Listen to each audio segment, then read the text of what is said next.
Let's unpack this. Today, we're taking a deep dive into something that sounds maybe a bit technical first off, but it's actually super practical. Time series analysis and moving averages. Our mission today really is to give you a bit of a shortcut, to understand how businesses, how forecasters look at past data to, well, try and predict the future, smoothing out all that noise, to see the real trends. Think of it as a pretty crucial tool for anyone planning ahead. Big meeting strategy maybe, or just, personal curiosity. And we've pulled our insights today from a really practical article that lays out the mechanics of these forecasting tools pretty clearly. So maybe to kick us off, when we talk about time series analysis, what exactly are we getting at? Right. So at its core, time series analysis is really just about making sense of data points that you collect over time. We're basically using historical data, looking back, to try and uncover two main things. First, the underlying trend. The trend, like the overall direction. Exactly. Is it generally heading up, down, staying flat? That's the trend. And the second thing is seasonal variation. These are those regular, predictable ups and downs, the ones that repeat over a consistent period. Think of it like the data's heartbeat, So seasonal. Yeah. That's not just literally summer, winter, fall, right? It could be smaller cycles. Oh, absolutely. Yeah, not just the weather. It could be, say, weekly things. Maybe Tuesdays are always your busiest online sales day. Sunday's always the slowest. That's a seasonal pattern. Yeah. Or, more commonly you see monthly or quarterly patterns, like retail stores always getting that huge spike in December, then a dip in January. It's any pattern that reliably repeats within a set cycle. Okay, here's where it gets really interesting for me, and I think for you listening too. Why bother spotting these?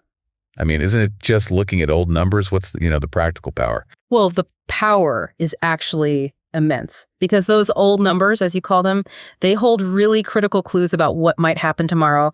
Understanding these trends, these variations, it isn't just like an academic thing. It's super useful for real world stuff.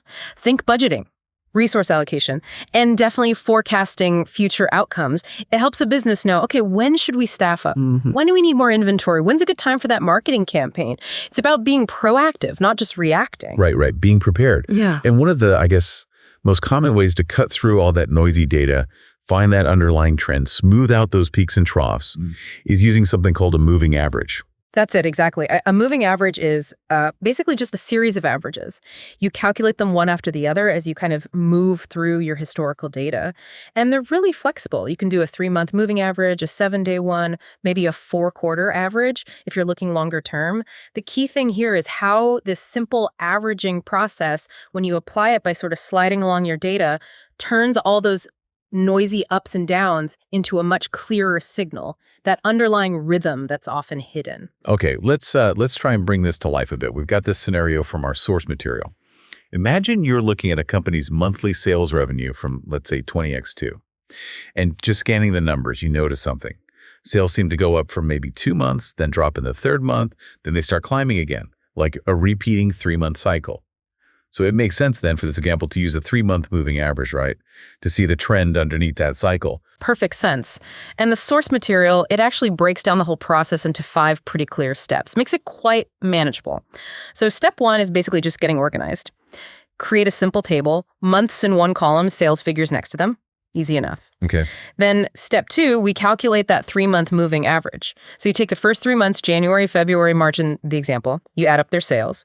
125K plus 145K plus 186K equals 456K. Got it. Then you divide by 3 to get the average, which is 152K.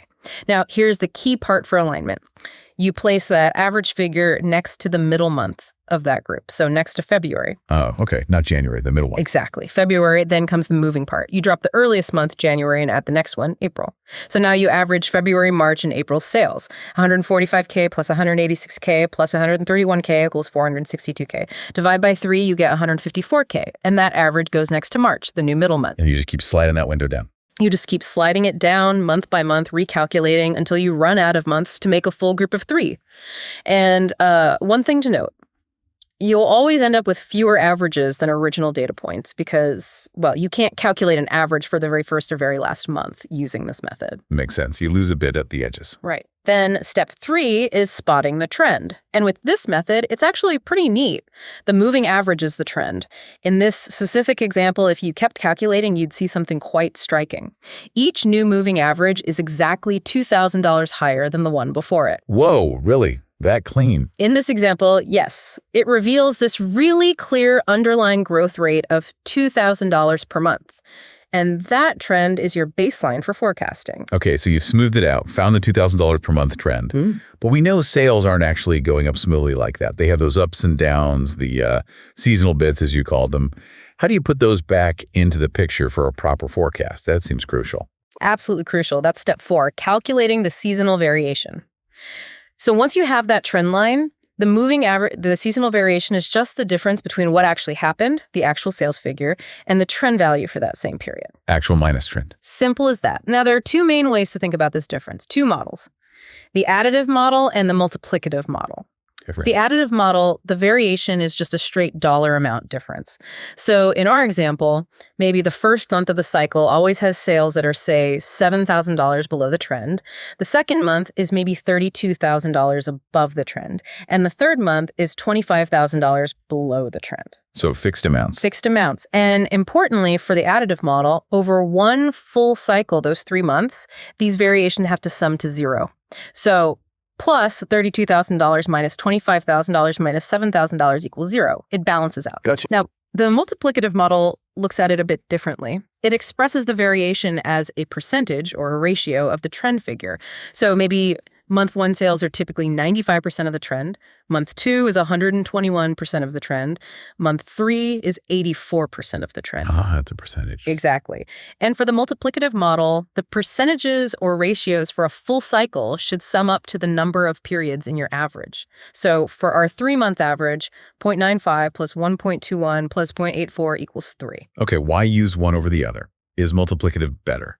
Often, yes, the multiplicative model is considered a bit more robust, especially if the underlying trend itself is changing significantly. Think about it. If your business is growing fast, that December sales split probably isn't a fixed dollar amount every year, right? It's likely a percentage of your overall sales. So as your baseline sales grow, the dollar amount of that seasonal spike also grows. The multiplicative model captures that kind of scaling effect naturally. The additive model assumes the spike is always the same dollar amount, which might not be realistic for a growing business. That makes a lot of sense. Yeah. Remember, though, this example we're using, it's pretty perfect, isn't it? Exactly $2,000 trend increase, perfectly repeating variations. Real world's probably messier. Oh, absolutely messier. This is definitely idealized to show the mechanics clearly, but the principles hold. And that brings us neatly to step 5. Using all this to forecast the future. You've got your trend, you've figured out your typical seasonal variations, and now you combine them. So sticking with our example, let's say the last calculated trend value, the moving average, was for November 20x2, and it was $170,000. And we know our trend is that $2,000 per month increase. Right. Now, say we want to forecast sales for June 20x3. Well, June 20x3 is 7 months after November 20x2.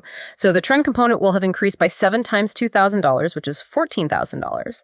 Add that to the November trend, $170,000 plus $14,000, $184,000. That's our expected trend level for June 20x3. Okay, baseline trend. Baseline trend. Now we add back the seasonal bit.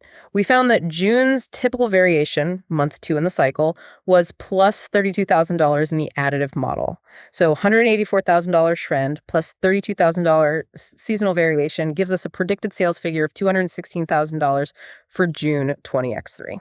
Cool. And for July? Same logic. July 20x3 is 8 months after November 20x2. So the trend increases by 8 times $2,000, which is $16,000. Add that to the starting $170,000 trend, $170,000 plus $16,000, $186,000. That's the July trend. But July falls into the 3rd month of our cycle pattern, which had a negative seasonal variation of $25,000. So $186,000 trend minus $25,000 seasonal variation gives a forecast of $161,000 for July 20x3.